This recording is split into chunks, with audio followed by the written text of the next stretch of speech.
Welcome back to 12 Day Health. I'm Dr. Derek De Silva.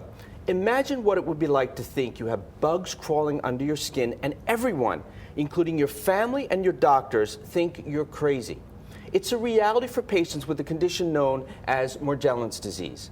Is it for real? And could there be a link to household pets? Here to talk about that is the author of a book on Morgellon's disease called Is Your Pet Safe?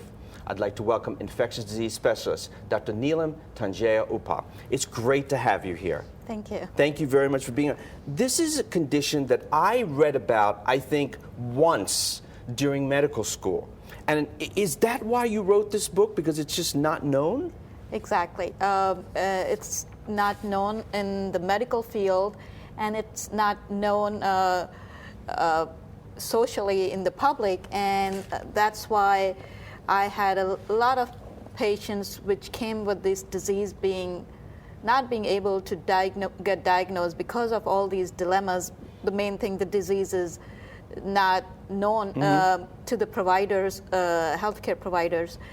And when I figured it out, I decided I need to educate the people, their family members, their caretakers, and of course the medical people to help them. Let me ask you this, and I'm sorry to interrupt you, but is this something that you had seen, Kate? Because people have told me this, and I never even thought of this as a primary care physician. Have you seen actual patients with this disease? At this time, I would have approximately 400 to 500 patients that I've seen from nationwide, and actually people have flown from out of country to consult me. Really? Yes. I am shocked. Yes. You are seeing 400 to 500 people with this disease right now?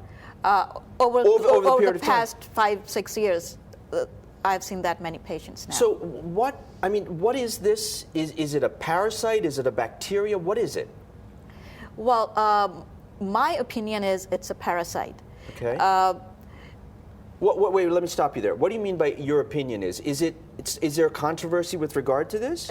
There is a controversy. There is, the controversy is there's one group of researchers out of Oklahoma which are they are believing it's some kind of an agrobacterium.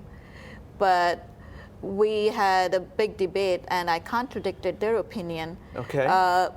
Being the fact that it acts as a parasite and responds to the anti-parasitic medications. All right. So as long as, this is what upsets me when it comes to medicine, because the patients get stuck in between this, right, and they don't know where to go. So as long as there's treatment, and there is treatment, I assume, as you said. Yes, that's still under investigation, but that's what we're working on. What yes. are typically the symptoms of Morgellon's disease? Well, basically these... and we have them right here up on the screen, if you want to comment on them. Exactly. They come in with this crawling sensation under their skin. They get biting, stinging sensation, and they have small skin ulcers, and it would be at certain part of their bodies or all over, and they are non-healing or recurrent.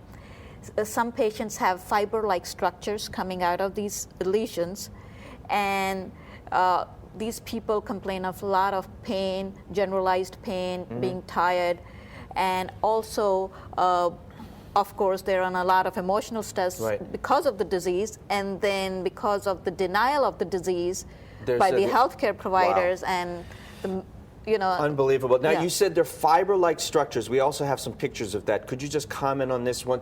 Is this the parasite? Yes. That's the pictures of the fiber-like structures. They are magnified. Now, does that come out of the skin? Yes. These people pull them out of the skin.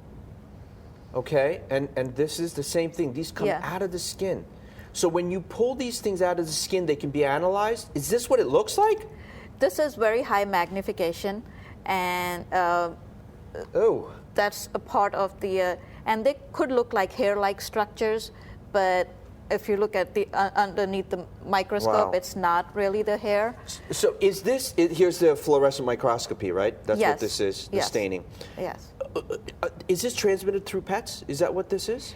Well, it so happens that I had a dog, and I once took him out and saw that there was worms in the stool.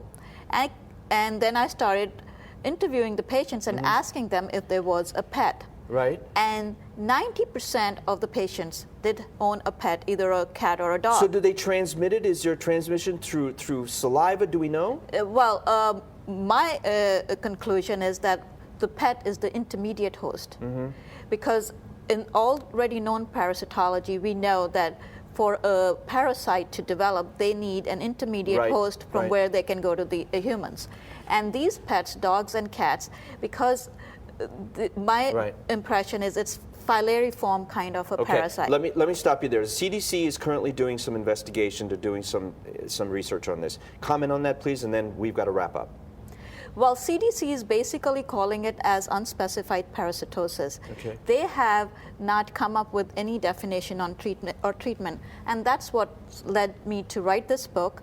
And we have developed a private research group called Taneja Pharmaceutical and Research Institute, and we're working on showing these patients are not delusional and working on the further treatment. This is for real. And I think what we need to do here is get people to get a hold of this book, and I think get some more information on this. I thank you very much for joining us, and thank you very much for enlightening us. Thank you. It's Thank been you a for pleasure. having me. Stay with us when we come back. Some healthy energy boosting foods that can help you get through this long, hot summer. But first,